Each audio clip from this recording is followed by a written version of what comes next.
right, welcome back on our second podcast of the week with coaches. We're going to bring on Brett Ressler, head coach, Hackensack High School. He's been a head coach for quite a while now. I would say probably maybe around 10 years he's been a head coach. Played, I believe, at TCNJ, I want to say. And he'll correct me if I'm wrong. Was a coach before he was at Hackensack at Mendham High School. Played his football at Hackensack High School, I believe, under Greg Toll. Yes. During that great run they had there. So he's really it's interesting. We'll get to talk to him about what it's been like returning to the old alma mater, returning home. Yeah, and leading his team there. Hackensack in New Jersey is one of the kind of storied, at least North Jersey's most storied programs. Huge history there from a football standpoint. So there's a lot to unpack there. And on a quick side note, I think I got Coach Ball game booked, and I should have Badland Chugs booked pretty soon. So that'll be some exciting different stuff to go into as we go. So it's been real great, doing these podcasts. And then one more side note before we bring on Coach, the short form style with what would you call this? The vertical style, Derek? I guess. Yeah, I've been testing it versus the landscape style, and this style seems to get a lot more views. So I'm not sure if YouTube is pushing it out more, like, what I'm saying, or maybe people are watching. My guess is I don't think that's the case. I think they're watching on their phone much more. And 100%. I think it's more accessible this way, so people just, you know what I mean? Plus, right. I also think that the recasts do better, obviously, right? Because the different timings and of whatnot. The evening recasting in the evening. So without further ado, let's bring on Coach. Coach, what's going on? Fellas, how we doing? Thank you for having me, man. Coach, appreciate you taking the time, bro. It's great to have you on. Give us, I don't know if I, did your background justice or not, but I want to let you go kind of in depth because obviously before you were at Mendham, you were coaching as well. So, and I'll bring it up because I know Coach will bring it up. Back when I had Schuman's Elite Training in Hackensack, he was one of my guys down there, and you brought us a couple of those. I think you brought us some Ed Church's sons guys, right? Coaching hockey. Yeah. We did. It's been a fun ride, man. Full circle. I mean, listen, dude. It's a long way from the Schuman Ressler connection goes back much deeper than the establishment of this podcast. So if you go back to the family history, man, shit, we could really talk for a while. But at the same time, do you know any of the? Do you know? I got some of the tidbits. That's for sure. So I know the family, it runs deep. Well, my father and his father are very good friends, and they taught together as phys ed teachers for, I don't know. I mean, Brett, we're talking. I think it was 30 years, right? At least. Yeah. Listen, we know phys ed offices are small offices, bro. Did your father go to Saddlebrook? He did. Yes, so I think your father was my father's phys ed teacher. 4 or 5 short years later, after my dad graduated, a job opened up. He got hired into Saddlebrook, and then the rest is history, man. They shared a phys ed office on what is that, Mayhill Street? For Market Street. Market Street. And I taught there. There you go, man. So it was. I taught in the middle school for 1 year, bro. What an experience! Actually, it would be 1 year and a September until they let me out of my contract. But that's God bless you, man. And it was wild, dude. And Mr. Ressler, as I know him, because he was obviously a teacher when I was in school there. Mr. Ressler was the girls' track coach for incredibly long. At least when I was in high school, he was. Yep. He was for a very long time. And my father was the boys' track coach. And then eventually, Mr. Ressler stepped down from there. But and then my father did I don't know how they even called it, like a coordinator position or something. Mm-hmm. But that's when I think coached with him like a few years after that. But yeah, he was the girl. And listen, when I say championships galore, like Mr. Ressler was an unbelievable track coach. So our boys would be winning championships. His girls would be winning championships. It was like it was like unbelievable, And then of course, we dated across the teams, and that made it even more fun because and my father would, and his father would know all the things that were going on because they're phys ed teachers. And what do the phys ed teachers do half the time? They're sitting there talking about what's going on. So it's funny. But one of the funny things is when I coached with my father, but when I ran for my father, when my father be all jacked up for like a big track meet, he'd be like, "You guys don't go near the girls," and Mr. Ressler would be like, "What do you do when the girls want to like talk to the boy, because they want to socialize, you know what I mean?" And here is our boys track team, and like if my father saw us like going over and talking, he would lose his mind, you know what I mean? But it was really really goes a long way. They're still good friends to this day. And so that's a quick history for you. I mean, it is. We can go on and on, man. Like, you bring that up. I remember, listen, I was the little punk kid probably running around. I don't really remember so much being around Saddlebrook. I was pretty young at those times. But, after my father had longtime coached with your father over at Saddlebrook, my brothers and sibling and my sister were going into Hackensack High School. So then he ended up going over to Hackensack and started coaching my sister and my brother in track. Mostly my sister. My brother, only ran track for I think 2 or 3 seasons. He didn't do the full 4-year gambit. But at the same time, he took that success, and I hate it. And I'll give credit where credit's due. All the stuff he learned under your father and what those two built over there, and brought it over to Hackensack, and then worked under legendary track and field coach Ed Church, who what the track and field facility is now. Named after at Hackensack. It's now the Ed Church track and field facility. And, worked under him as an assistant coach, and he coached multiple all-county athletes, all-state athletes, and Division I guys and girls over there, which is pretty cool. And that's kind of segues to where I am right now is, I go back to when I was hired at Hackensack in 21 and, talking with, Darren Cooper at the record. He's like, "Man, how long you been coming around?" I was like, "This is where I've been born and raised." I remember, jumping on the high jump pit during practices in '94, with my father, picking me up from school and things like that, and watching my sister run. And obviously my brother play ball for Coach Toll.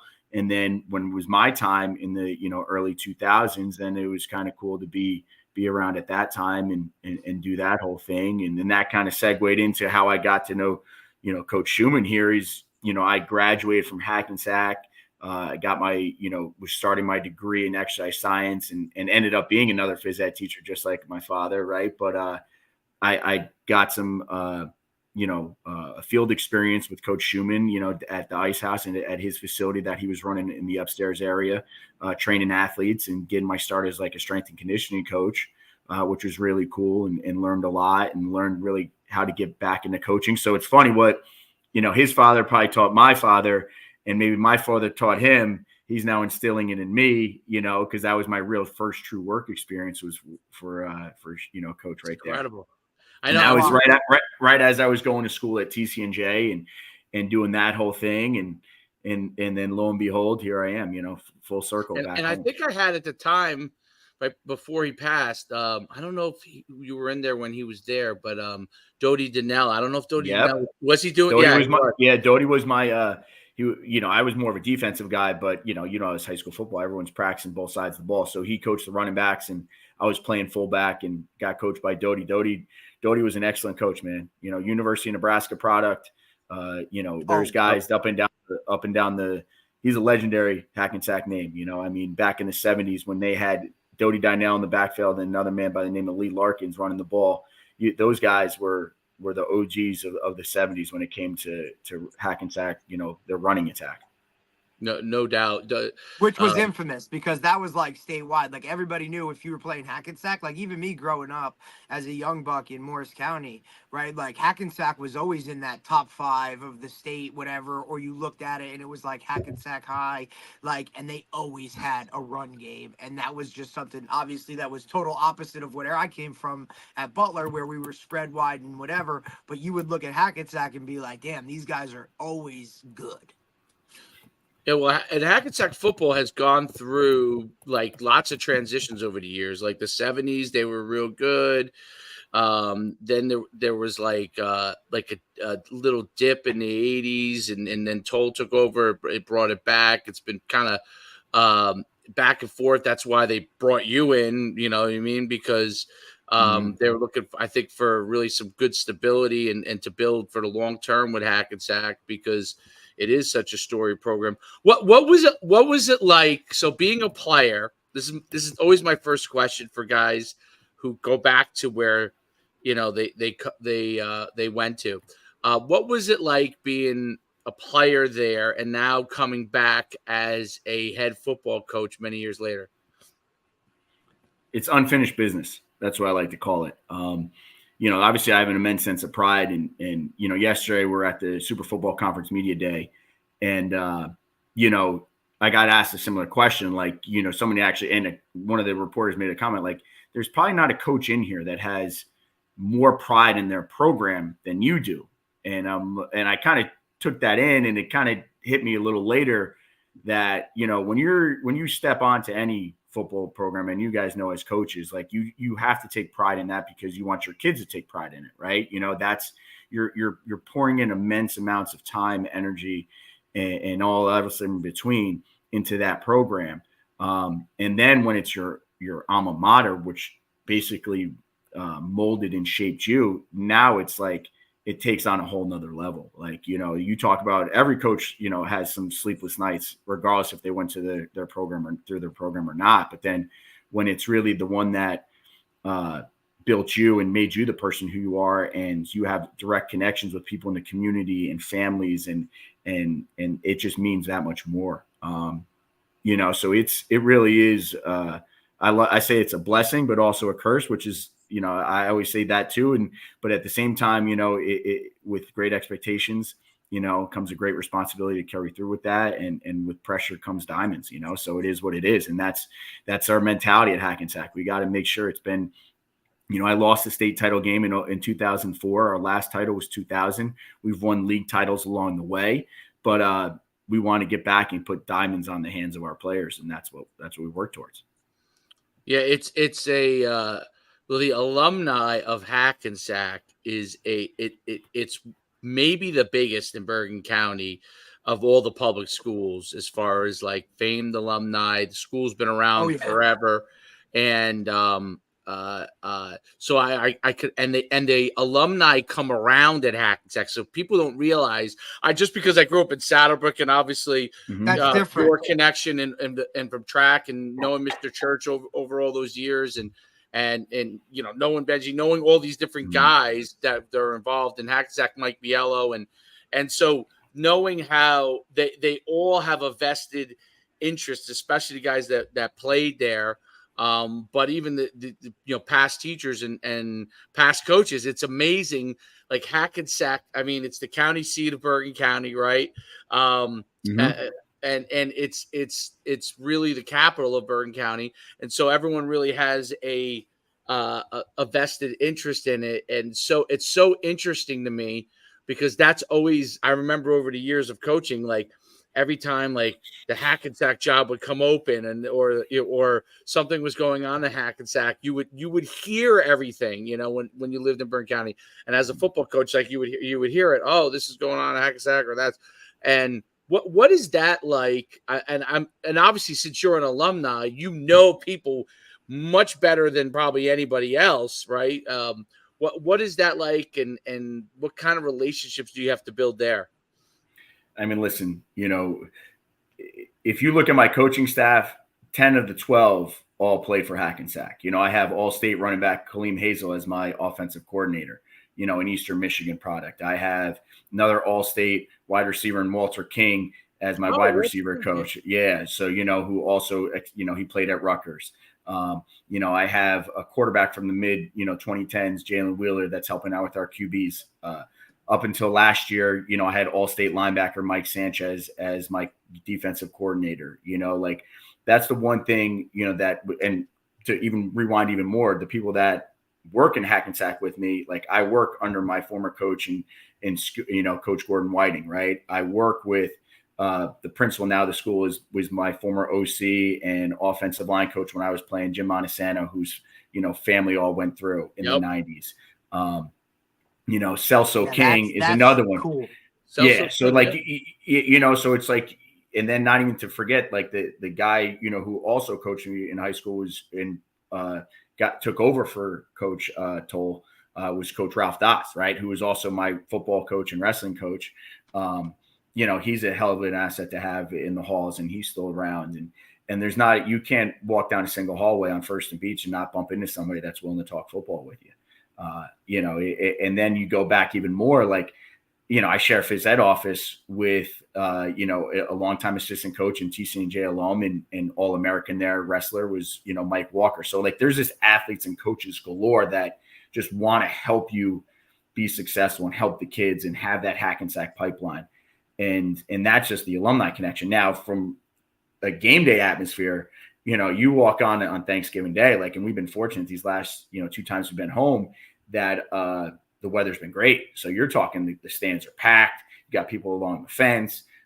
We always do our Hall of Fame inductions, so it gets a little crazy. And but it's all, that's what it's about. It's family, it's community, it's everything in between. So hold on, you're about to maybe meet one of the next comments. This is my daughter walking in. Right? Can you say hi, Reagan? Right. So, but that's what's the cool part about being a coach at Hackensack is the family aspect, because I can bring her around, and then at the same time I can enjoy talking with people that shaped me and molded me and get through that. That's very, very, very cool. How old are you, Reagan? Reagan, how old are you? Can you say 5? 5. Nice. Mm-hmm. Yep. So. Yeah, I'm living the life, brother. I got one that just turned 1. Yes, I have. Man, soak it in for sure, brother. So. Girl dad, I'm gonna savor it, because I know it's like, these things only happen once. It's definitely been an eye-opening experience for me. But I love it, but like, you want that, right? Like, you want to be able to take your career and your passion and, kind of mold them where it is a family atmosphere, right? Like, and Dave and I, we go back, right? And we always talk about this, right? When we talk about like guys in college, coaching in college, and, just that rat race of, hey, my family's living here, but I'm here for the season, or, you're sleeping at the office. Like, then you have guys like, Dabo Sweeney that are like, you got to go. Like, if I see you in the office and you're missing your kids' stuff, like, we're going to have problems, right? Like, so there's a fine line between it. But when you can link it, especially high school wise, with your alma mater, where you have all of those outside and people coming back and all that other kind of stuff, like, it really just adds and shows your players too that the culture, and it's more than football, right? Because, you have guys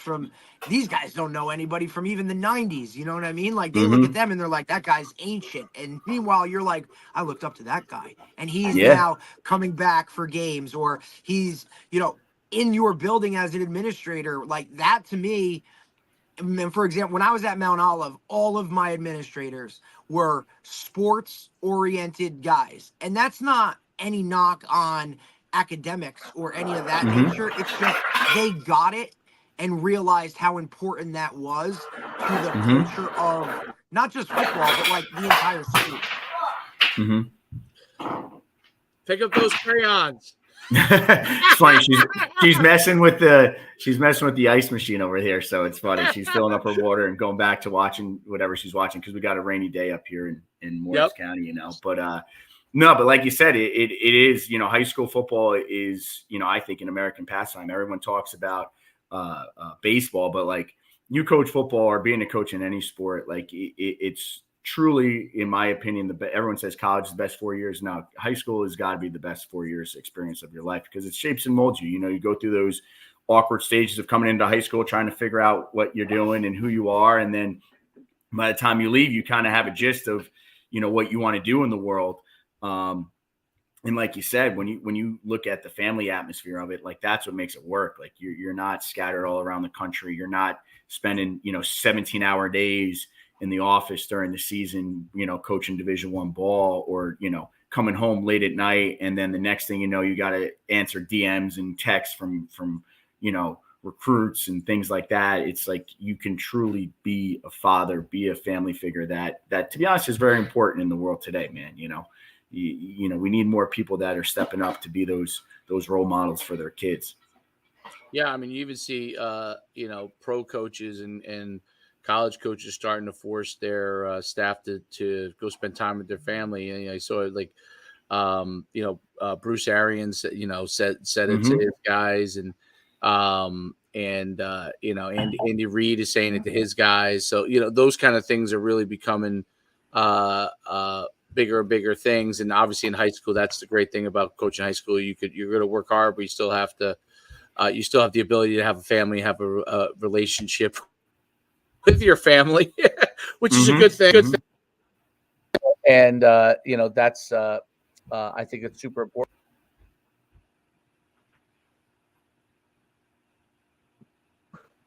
When you got muted there.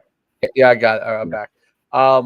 When you go into that super conference media day, what is the conversation there that your coach? Yeah, I'm losing. They're looking to have. I'm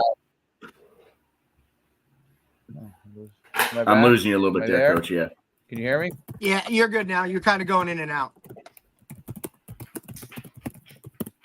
I'm going in and out. Oh. Can you hear me now? Okay. I don't know if I have. I look like I'm frozen, but I'll finish my question before I. At least you're in an okay pose this time too. And just so you know, Brett, like that's not his piano. No. That's definitely not my piano, and that pose isn't me getting ready to go get some Cheetos either. Well, so I'll put this question. I'll let you talk about it before I log myself back in and out. So I was saying, it's like when you go to that media day and they have all the coaches there, and Hackensack is one of the big, obviously big school story tradition. Like what are the things that like the media likes to ask you from a question standpoint? Because I think that like the first thing that comes to my head is, okay, well, the first thing I want to know is what kind of team does Hackensack have? Do they have Division I players? Those kind of things that come to mind. Like, are you losing any guys? In the modern era of things, like, do you lose any guys to parochials? Because I'm not even sure. When I was up in Indian Hills and we played you at Mendham, that obviously was a huge thing. Where I was, right? That was a big deal. That was one of the battles you had to fight on a regular basis, right? What are some of the things that they're asking you about, Hackensack football? One, how close are we to kind of bursting through? And basically, I don't want to say restoring their glory, because that's the one thing that always has been a misconception. Hackensack has always been a perennial playoff team. Like, even though the records may not show it, like they've made the playoffs. Like Benji Wimberly did a tremendous job here. Getting kids into college, and also, establishing that winning mentality, or I even should say establishing, but continuing that winning mentality. And then even before him, people forget that Mike Mielo was here for a couple of years, right? And then before that was my coach, Coach Whiting, and then Coach Das, and then ultimately Coach Toll, who had in the 90s. It's just we haven't broken through that to get that championship. And that's just hard nowadays, man, because teams are so well coached throughout the state. And the way football is going is, like you said, and I'm sure you can see it in some numbers, like you're not getting that all-around athlete that you might have got in the 90s. You know what I'm saying? Like that sports specialization is huge. Yeah, exactly. And I will say this, we're blessed at Hackensack where we do have a great rapport with track and basketball and baseball that's huge. and wrestling. And then I will say this, we don't have a lacrosse program. So that's even another Oh, program wow. that you're Yeah, not but fighting. I could definitely see that, bro. I could definitely see that. And especially like obviously you coming from Mendham, right? Like, that we're talking Morris County, like lacrosse is king. But I could 100% see that just because, in order for lacrosse to happen, dude, you need a feeder, right? And Hackensack's a place where there's probably 1,000 other things to do, right? In terms of that, I could definitely see lacrosse like not being something that's on the radar. Is Jimmy LaRose still doing baseball there? He's actually, it's funny you bring up Coach LaRose. Coach LaRose is helping me out. He's actually coaching. He still teaches in our middle school, does a great job with their phys ed department, is not involved with our baseball program.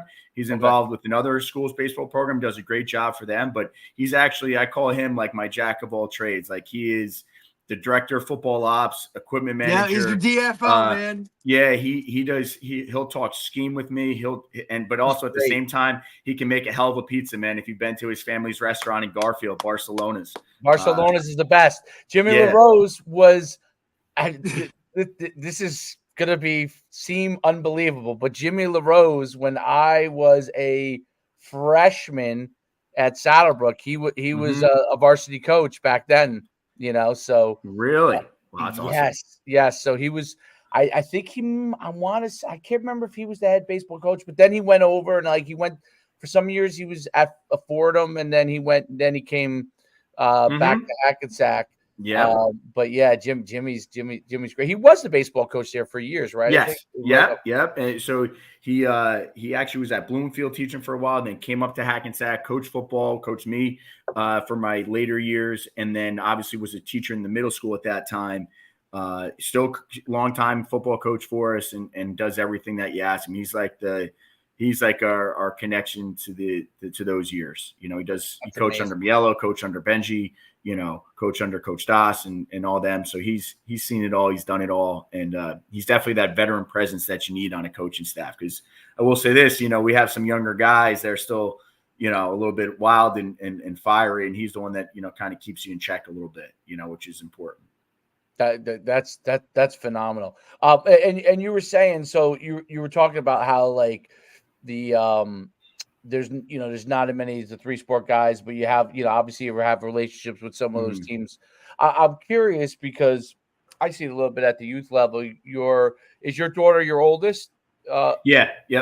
So you're kind of maybe just beginning, but one of the things that I find interesting about youth sports is that football players will play multiple sports, and maybe some of the basketball players, but there's a lot of sports where they're trying to immediately, like from the time they're young, putting them in like one sport. So it does make it, I think it does make it harder when they come up to high school. You have to almost like re-recruit kids who may have played like different sports. Is that something that you do? Like, do you walk the halls still at Hackensack? Hey, listen, my best kids are some of the kids that didn't come out until their freshman year or sophomore year. Like I will say that we have an all conference lineman coming back and Big Mike Nieves. And he was a kid that I saw play freshman basketball. And my defensive line coach also was a Hackensack alum, Rich Clyburn. He saw him too. And he's like, yo, we got to get this kid out. And he's been a starter on our offensive line now for 2 years. And he was all conference last year. And to be honest, he's drawing a lot of D3 interest and now even D2s because he's grown a little bit. He's going to get over probably 6'2". His dad's a taller guy, so he might get to 6'3", 6'4". And that's going to help drive him to get into college. And here's a kid that didn't really play any youth sports, football particularly. But dude, I'm using your dad's old trick a little bit. Every now and then you got to break out a box of donuts, have an interest meeting, Kids come to practice for the donuts, and next thing you know, they're staying and they love playing football or they love lifting weights because that's again, working with you and getting my background in more strength and conditioning. I'm a huge weight room guy, and between Coach Whiting in the athletic office and Mr. Montesano as a principal, and then our recently retired superintendent, Mr. Sanchez, they completely renovated Hackensack's weight training facility. And now it's this unbelievable 4,000 square foot Wow. Fully loaded. Yeah, I heard you. I Facility. remember when you were talking about that, man. Like you're like, hey man, we're up in this, and I know We're up in the the strength ante, and man. conditioning stuff was always kind of like, your baby. Even when you were at Mendham, I can remember you trying to kind of build that up and instill that in those guys. Now look, we know Mendham's like a different world where every one of them's probably got a personal trainer and a personal chef. Like, but that's a different, you know what I mean? But like we both know, like, and Dave and I talk about this all the time, like facilities matter, right? And then and anytime you can now put something like that on display, not just for your program, but also the other programs, right? Like now the younger groups that are coming in, hey, look at this new facility, how much we care about not just the sport itself, but like all of this other stuff that goes into it. Like that adds a huge appeal. And that's like what people want to see, man. Like they love that stuff when guys are, upgrading and focusing on that aspect of it, because that stuff takes you beyond even when you graduate. Like you're always going to work, and people love to work out and love that stuff. Like that's an appeal. Yeah. I mean, and I think too is, and what I harp on a lot during our parent meeting to start the year is, I think I think, especially now being a parent, right, is you don't want to just see when the season's over, you don't want to have that disconnect from the team, right? So, we really preach that it is a 12-year development period. Like, yeah, we're playing in the fall, but we do a lot of weight training during June, July, and August. Yeah, and 12 obviously our months. August Like preseason. you're talking 12-month programs. Yeah, the only time we're really a little bit hands off is we still always play Thanksgiving Day, right? So the only time we're a little bit more hands off. Do you still do that? Them, because I'm telling you right now, like it is basically, other than one or two games down here that are really like traditional, and Dave and I have been a part of it when we were at RBR. Red Bank Regional and Long Branch, I think it's like they just hit like 100 years on it. If not, it is the 100th year, something of that nature. So here Dave and I are going into this kind of looking at it like, hey man, if we make the finals, like, do we really want to be playing a game against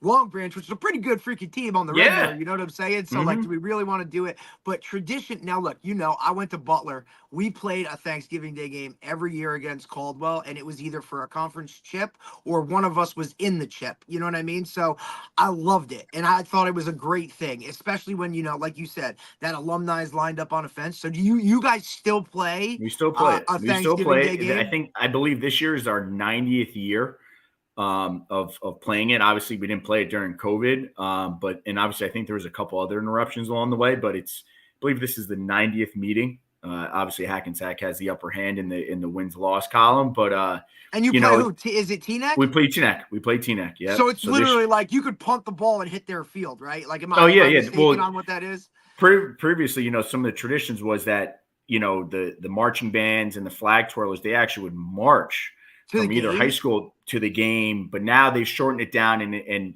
for the sake of obviously transportation detail and everything like that, and traffic on Thanksgiving is they only march from a select area. Yeah, it's not like it's not like that's a main road or anything with people traveling in on Thanksgiving Day. Bergen County, coming through, Anderson Street or Main Street in Hackensack, all that stuff, Queen Anne Road and Teaneck, I'm sure that's not an easy road to, shut down. But no, but you are definitely like one of the few. Yeah, there's only three. I know like South Jersey, like Philly area still does some of it, right? But for the most part, like a lot of those games, man, have been straight up eliminated just based off the way the schedule is, and when the state finals are, and just people just like, I don't know. It's something it's sad to me because I was a part of something like that, and like I loved it. I thought it was the greatest. It was my favorite game every year, no matter what. Yeah.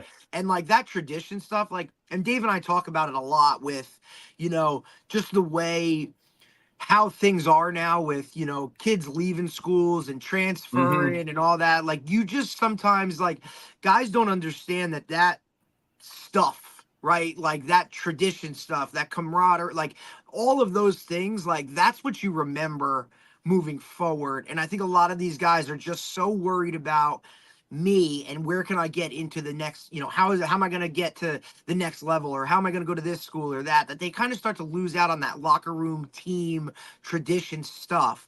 And it to me, it's just sad, and it's hard to continue to instill that culture, right? But like, that's part of it, right? Like, cause that's what drives programs for success. Yeah, I mean, when you look at it too, like, you can go up and down. Like, the hardest thing I think people have to realize it with this Thanksgiving Day game, and we were a playoff team, but then we picked up like an exhibition game at the end of the season with Elizabeth just to fill that void, because like the first round of the playoffs really you're a month you're a out. month, yeah, you're a month before, so Months you away. can yeah. So like, I hate the Thanksgiving games. So I'll give you my polar complete opposite thought process on this. I absolutely hate the Thanksgiving games, and I played in a lot of them when I was in high school, and they were fun. I mean, they were great. Yeah. But to me, like, if your season's going well and you have a chance to make a run for the playoffs, that's frustrating that the Thanksgiving Day is looming there. And if you're having a rough season and you got to go 3 weeks and go to the Thanksgiving game, well, that's miserable. I hate that. So like when we were at Red Bank, I mean, listen, worked out. This is what I was just talking to him about. It worked out for us because we played Long Branch. We beat the snot out of them, and it was great, But that was fun. But I could tell you that like those 3 weeks, like they're the hardest weeks. It was pulling teeth. It was it's also when a lot of your team gets in trouble because they're like, what are we like? You know what I mean? There's nothing to look forward to that week. We lost so the you first round of playoffs. it like a certain way. It's just there's a lot to it. I hate it as a coach, loved it as a player. Yeah. Well, like my thing too is you got to understand is, it's one thing if you have some rinky dinky tradition that's only been played. No, this was a huge tradition. I'm just saying in general. I'm just saying in general, like years, if not, dude, like this is like, and I can go, for that, by the way, that I hated. Oh, they did. That was definitely on the thing that was like, all right, do we want to keep this guy or not? He's like, oh, he wants to get rid of 100-year game. Fuck, and that'll get. Well, this that's guy it, dude. Here. You can go down the list, and if you look at like Peaburg and Eason, I'm pretty sure if you ask the Peaburg people. Yeah, Peaburg don't care about playing the NJSA playoffs. They, as long as they beat Eason, they don't care. Right? That's they don't give it. And there's the cool thing is like I've been at that game too. Back in 2013, I was an assistant coach under obviously arguably one of the best coaches in New Jersey history, and Bill Carpluck, right? He came back his first year and brought Mendham to the state finals. He made an unbelievable run, and we did draw Peaburg, but we went and scouted them on Thanksgiving morning, and to be a part of that Thanksgiving Day game versus Easton at Lafayette is just an unbelievable atmosphere, man. I mean, you got guys wearing their varsity jackets from the 50s, 60s, and they're talking trash to each other, and it's like it is close to small town Texas football or small town USA football that you could have. And that's the one thing that has kind of taken away from football, because remember Thanksgiving Day games, that's when the season wouldn't start. There was also a horse and buggy ones too. So yeah, that's true. But and again, we had. I'm teasing. I get it. It's just you're preserving a sense of history that is not. It's harder and harder. You only have 3 in Bergen County now: Dumont and Tenafly, East Side. Yeah, who's the Teaneck head coach? Who's the Teaneck head coach now? Is it Harold Clark, or is he gone? It changes every year. Yeah, Harold Clark. Harold's the man. He retired. He retired. They have an alum leading their program now, and we'll see how that works out for them. But at the same time, yes, it is his first year. So at the same time, we'll see what happens with down the road, because the state is obviously making it harder and harder with the way the state tournament lays out. Just the because again, you could be playing. Because you mean to tell me, like, we get on a run, you win a sectional title, that next week on Thursday you got to play a Thanksgiving Day game, and then come back on Tuesday to play a group final. Like, it's quick because they want all the games done. So there's only a few amount of schools that it affects, Hackensack being one. Teaneck now out of the Ivy, there would be another, obviously, if they make a title run or something like that. Brett, they're not gonna do something about it until you do it, right? Like until you literally have to win that sectional, play Thanksgiving, win that thing, and then go have to win on Tuesday. Then it'll be like, wow, Hackensack just whips Teaneck now. So They just beat them up. So but I like, don't even think that's like now part maybe of it, right? with Because, Teaneck getting out, maybe Teaneck getting out of the Ivy, maybe they're starting to make a jump. I well, don't then know. you would have to now make a decision, like, how are we going to Hackensack, handle like Thursday's game if we're playing in a final on next Tuesday? You know, like, what am I going to do here? Like, you know what I'm saying? Like, I just knew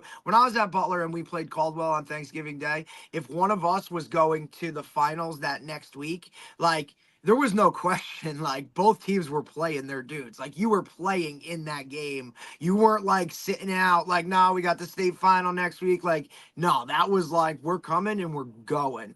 But then again, it was usually for a piece of the conference title, or like I said, one of us was going to like the other finals. Yeah. I mean, I Well, think, there's shit, I been think multiple my years. sophomore year, we were both going to the finals. Yeah. Well, there's been multiple years Hackensack had actually played Teaneck on Thanksgiving and then had to turn around and play them in the state Play final. them again, right? Like, Yeah, that's yeah. stuff that Yeah. happens too. That's crazy. That happened in the stuff. 90s, you know, a few times. And the it's Andy like, Heck days. The Andy Heck days. yeah. Yeah, well, I think one of the different and talk about this in Bergen County. I'm curious your thoughts on this because you're one of the programs that has obviously continued to be able to sustain. But Teaneck, what you brought that up, used to be a powerhouse, right? Beyond, but a lot has changed there. And a lot of it has to do with like they play. I think they play in like one of those youth leagues where there's a lot of all-star kids, and so they kind of bring in kids from the outside. They had, at least I remember Harold was telling me he was trying to get it back to where it was like in a regular town league because it was better for them to keep town kids. But I didn't know if that, I'd left. I don't know if that had happened because but Teaneck is not what it once was. I'm sure they have the ability to, because obviously Teaneck has always had some really good athletes over the years, and some really good football players.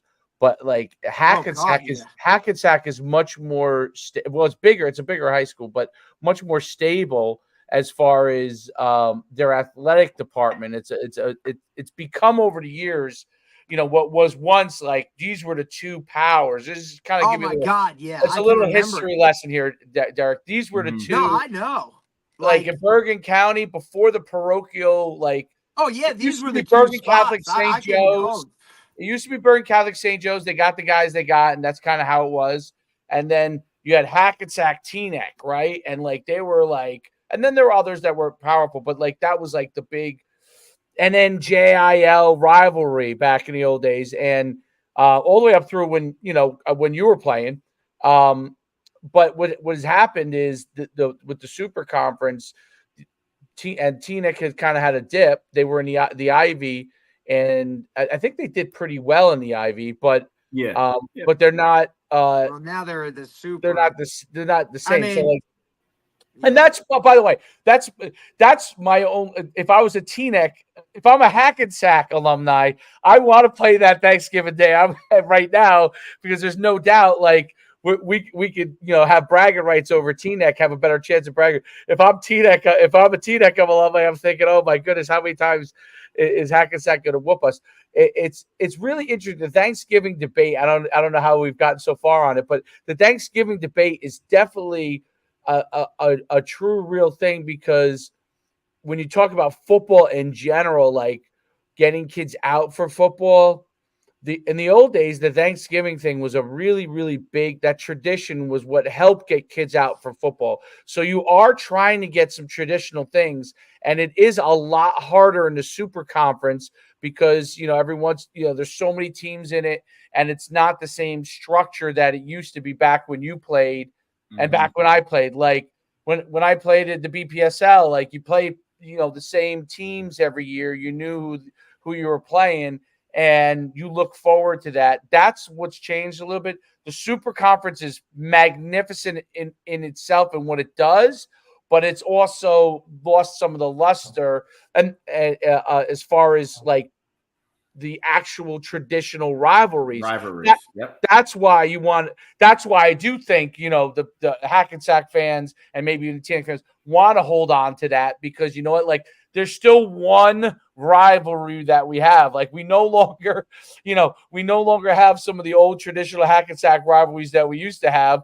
Now, at least we still have one. Is that kind of a little bit part of it, or? I'd say, you know what, the biggest thing is after this, I think we got to get back to, talking ball a little bit, but with the Thanksgiving game is I know. At the end of the day, it is. Eric brought it up. We'll put it out there. And the Ivy did exactly what it's meant to do. It's meant to help revive programs a little bit. Like Teaneck you're right, did fall on some hard times. That's why they're in the Ivy. They had success these last 2 years in the Ivy. I believe they've gotten, just going off the top of my head, I think they have 14 wins in the last 2 years in the Ivy. So 7 wins each year. Which is good for their program. That winning boosts numbers, winning boosts morale, winning boosts a lot of things for teams. And that's what's great for us. Like, doesn't matter really what year we're having overall. It's always that like, oh, well, Teaneck did this in the Ivy. Hackensack, did this in a regular season. Like, what's going to happen? And it's that healthy banter between the towns and kids. That's what sports are all about, like, oh, this is the year, or no, it's not. Like, it goes back and forth in the old coffee shops and barber shops and around town and this, that. And what's cool is I actually have one of my coaches who, he's actually the girls basketball coach at Teaneck. He's on my staff as a coach, Coach Brad Allen. And, he played at Hackensack, and same thing. He sees it from both sides. Like when it's winter season, he's all about Teaneck, athletics. But when it's the fall season, he's all about Hackensack athletics, and so on and so forth. But that's what Thanksgiving's all about, man. It's a healthy rivalry. It keeps the tradition, holding on to the tradition of yesteryear, and allows us to kind of put it on display, a thing of the past that isn't really around anymore for a lot of schools on Thanksgiving morning. It's a homecoming for everyone. And when you win, it's great. And unfortunately, when I lost as a player, that turkey is the worst tasting turkey you're ever going to freaking have, man. So, Who do you guys have on the schedule this year coming up? Arguably we're, you could say we're in one of the hardest conferences in the state, Yes, from you are. From a public school standpoint, Dude, you got look at some our conference. hammers. Yeah, we got Northern Highlands. We open up Northern Highlands in conference play. Followed up by Wayne Valley. Yep. Followed up by Ridgewood. Followed up by Ramapo. Yep. And then obviously, who's the team I'm missing here? No, that's it. It's only 5. Only 5 teams. Yeah.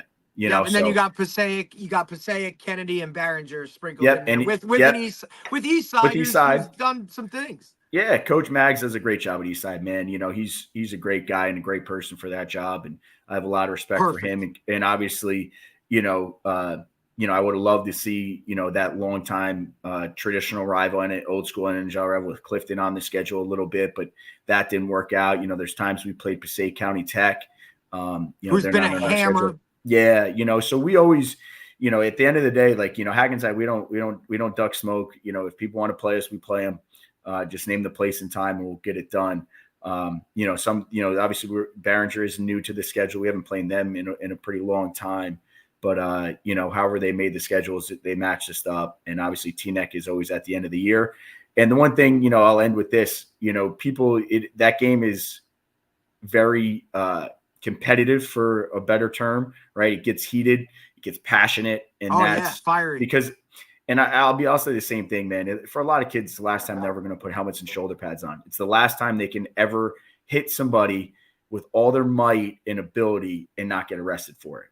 They can do that the next day to that same kid stole from my Teaneck, line, and they're gonna get arrested for it or something like that. Like, for, again, a lack of a better term. It's just, football is a physical sport. And that game lets out physicality on both sides of the ball, and that's what it's about. Eastside and Kennedy are the same way. And when the parochials used to play it, it's the same thing. Bergen Bosco in the finals. That's a physical game, man. It's passionate. I've been a part of that one, dude. That's incredible. It's the only time I've ever felt an outdoor stadium shake was playing those two. And that was at Overpeck Park, right? So there you go, man. I'm just telling you, how rivalry games get, man. It is. It's Ohio State, Michigan, man. Yeah. It's Ohio State, Michigan. And I'm fortunate now to be a part of one down here, right? Like where I'm at now, Brick Township against Brick Memorial is become like a big time rival, and they don't screw around. Like, that's week 1, right? Like, and we don't even have a week 0 game. They do, right? But like, just to kick off that first one, it's like, boom, here you go. You're playing the dudes on the other side of town, and it's like old school, like like even like a Wayne Valley, Wayne Hills type thing, right? Like that used to be like where, and I always diagnose rivalries by like both sides have some clout in it. Like it's not just like one team always wins, but even when even when it's unbalanced in that fact, like, like these dudes are coming to play, whether it's 0-10 against, 10-0, it's going to be a physical game. Like that's just what that stuff brings out, man. It's awesome. That's it. That's why, rivalries are so important whenever they decide, schedules and things like that. That's why those perennial powers and those perennial things, are so important when you look at scheduling, like, and I'll talk from a Morris County standpoint. Like at the end of the day, Roxbury playing Irvington or something like that, but Roxbury playing Randolph, yeah, that's a game. You're looking at like, and I'll go back to Mount Olive, Roxbury, like, you know what I'm saying? Like Mount Olive, West Morris, like, and like I'll go back to against West Morris seems like a rivalry game. You know what I mean? Like, and you've been a part of some of those. Yeah, I've been a part of those traditions and those long-time coaches, right? Like those guys that have been there for a long time and are just like I call them just steady eddies, right? Like even when they're supposed to be bad, they're good. Like those, and it's kind of like I always equate being down here in the Shore to Morris County football because that's kind of the levels you're getting, right? And those, but the problem with the Shore down here is every year they redo the schedules. So it's not even like a home and home. Like, all right, you were better this year, you're bumping up. Or all right, you were bad. Like, I mean, where I just was, we played one school on the road 5 years in a row. Like, you know what I'm saying? There's not that whatever back and forth, but it's definitely a big part. But you see it from the NCAA, right? With like the Big Ten. Now all of a sudden you got USC and UCLA and Oregon. Rutgers is going out to USC, right? For like that game. Or like, hey, Rutgers has a shot to win a lot of games because they're not playing the top 5 teams in the Big Ten this year, right? Like, I don't know, dude. Like, Rutgers gets to go play UCLA in the Rose Bowl, like for a regular season game, like. Does that take something away from it? I don't know. Coach, what is your youth program like now these days as a feeder for Hackensack? What's the situation there? Is that are you getting a ton of players still from the feeder? I think one thing we have to recognize too is just how cities around the country and also around New Jersey are evolving, right? Just like everything changes. So we still have our long stay, Hackensack junior football program. They run everything. We always get a steady slew of players from them. The biggest thing is people got to realize that Hackensack for a long time had Maywood, the town of Maywood, going to Hackensack. We don't have Maywood kids anymore, right? Oh, that doesn't happen? Where do they go to school? No, Maywood now goes to Beckton. They drive down Route 17 to go to Beckton. Why? Is there a reason for that? Like, is it politics? Lack of better term, probably politics. If it don't make dollars, it doesn't make dollars, it doesn't make sense, right? So it might be that. That was all before me. That was all. Those wheels were set in motion before I got the head job. Now, as an alum, did you get like Maywood, were Maywood kid? Like, because look, you can divvy it up and be like, hey, this kid's from Maywood, he's that way, or this guy's from that town, he's that way. Were Maywood kids a big part of the program for Maywood? Way to word it. Yeah, and I'll be biased, man. I grew up in Maywood. Yes, I went through Hackensack, but and I spent the majority of my time in Hackensack. But I lived in Maywood. I grew up in Maywood. Went through Maywood, Maywood public schools till 8th grade. Then went to Hackensack for high school. And if you go down the list of Hackensack alumni, like Maywood there's Maywood pulls weight. Yeah, exactly. We have this is that healthy conversation you have in the coach's office about the Maywood kids versus Hackensack kids and this that who's the best Hackensack athlete? Like kids from Maywood lay the wood, bro, like they can hit, like exactly. This guy, that.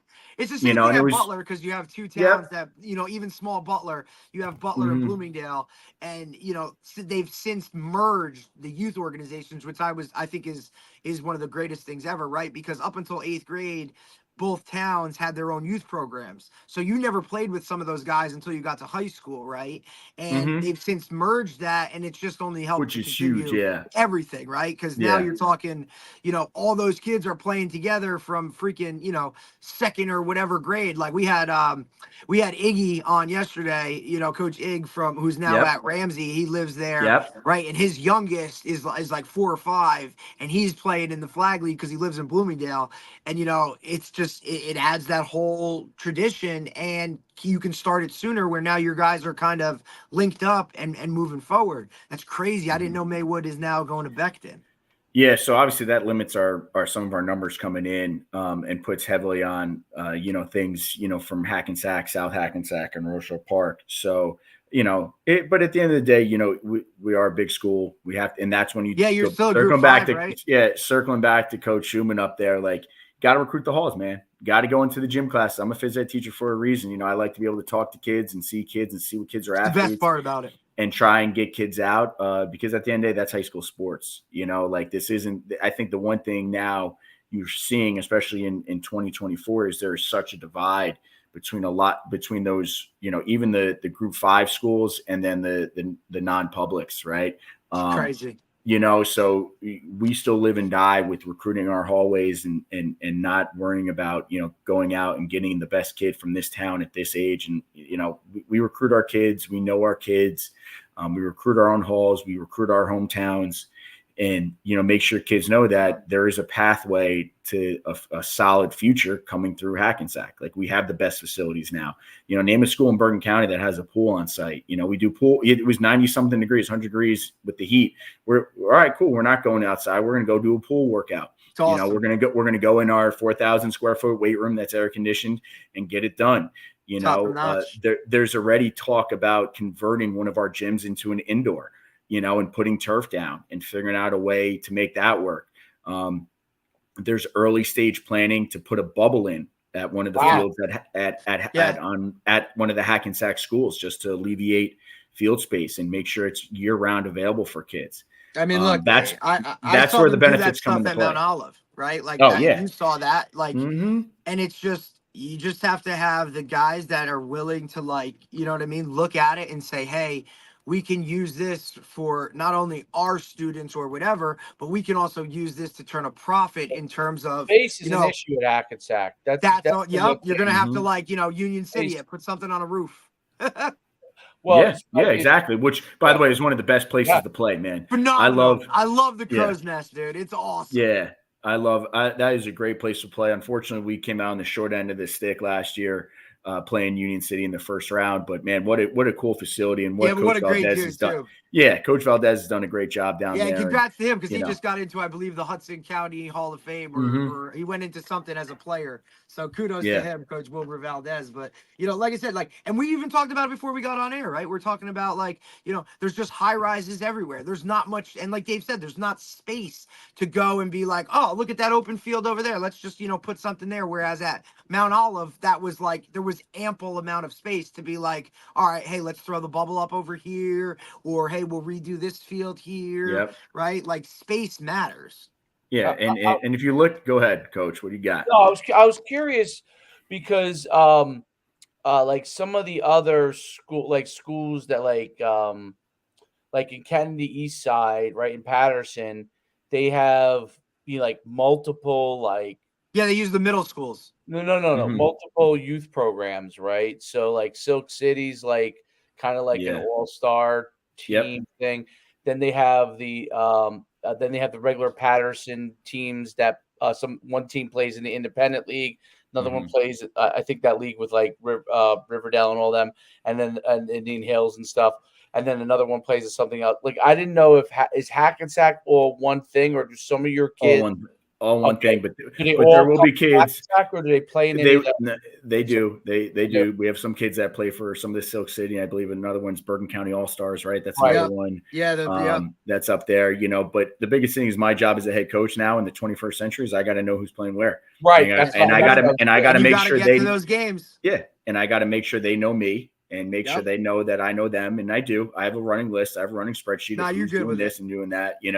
But at the end of the day, that's where we myself, Coach Whiting, our, superintendents of schools and principal, like facilities are huge, getting kids to see Hackensack is huge, and Whiting the AD there he now? is, he is the athletic director. That's He fun. is, he's the athletic Scooter, director. right? So, Scooter? Yeah, Yep. okay. Yep. So, and I was blessed to have obviously coach his son his senior year, and his son, etched his name into the record books. Yep. He had 7 touchdowns in the game for us, Yep. 6 in the first half. And we came out. That was against Passaic in 21. Nice. And I told him, first, and again, because I do believe in, obviously there is a series of sportsmanship as a coach, and I say, Kurt, you're at 6 right now. You're going to get one more drive, and that's it. And sure enough, that's when he popped number 7 on the third. I believe it was a 3rd and long too. He hit and broke that record, because that record, you had some Hall of Famers, some legends that had 6. Guys that are, Division I All-Americans, NFL guys that you're talking Rashidi Brown that had 6. You're talking Billy Harris had 6. Yakimo Brown had 6. Kaleem Hazel had 6. It's the OGs of the running backs at Hackensack, and names that bomb.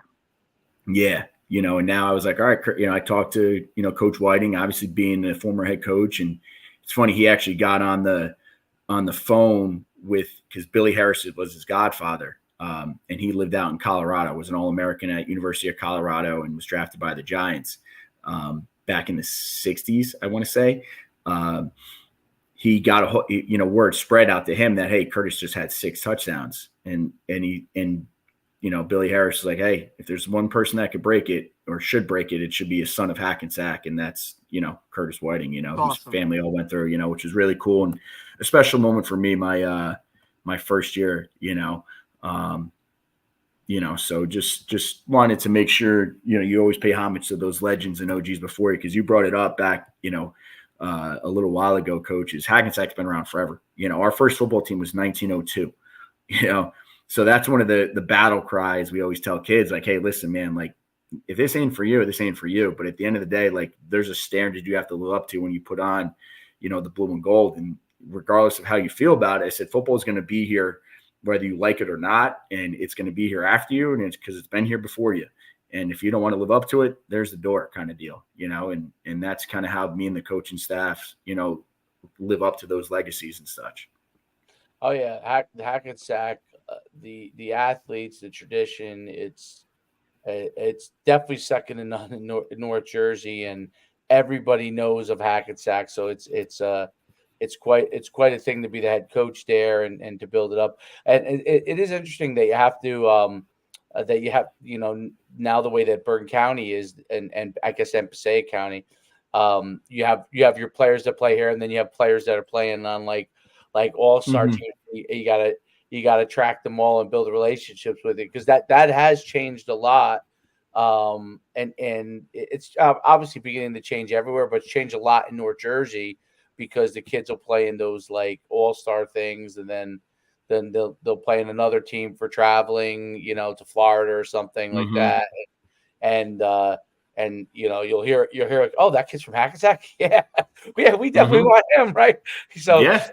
It's so interesting how that all works, and I definitely, the hallways in Hackensack have always been recruitable and will always be recruitable to the end of time, because it's just you have so many kids that I used to always do the same things, even Saddlebrook and other places, but yeah, I mean, it's one of those places where you could have a kid that was playing basketball throughout youth, didn't play any football. All of a sudden he comes in, you're like, wow, this kid could be a phenomenal football player, not just a basketball player. And Hackensack has such a big tradition in basketball, right? So a lot of kids may start out in there, and then those are kids that can become football players for you. And there's other sports as well, obviously wrestling, but there's so many good sports there that you're able to be able to find kids, just being there and being a phys ed teacher and being able to be around those guys.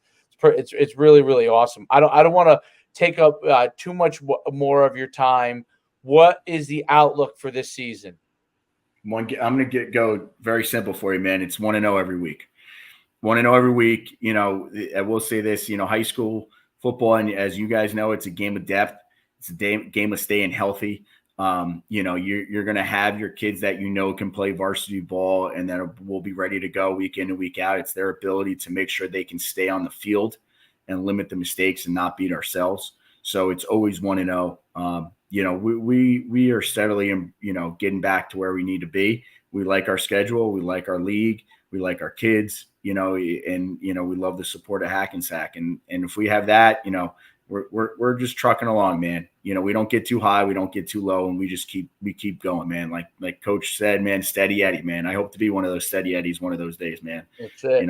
If I can do that, stamp a check mark next to my name as a successful coach in my book, because wins and losses are great. Championships are great, but this, it's making sure those kids that come through, they know that, you care about them more than just, whether or not they can block, power, or counter Trey, Right. It's whether or not, you see them in 10 years from now and they're not, idiots running around town, and they're productive people in society that, are giving back and leading by example, No doubt about it. Well said, Coach.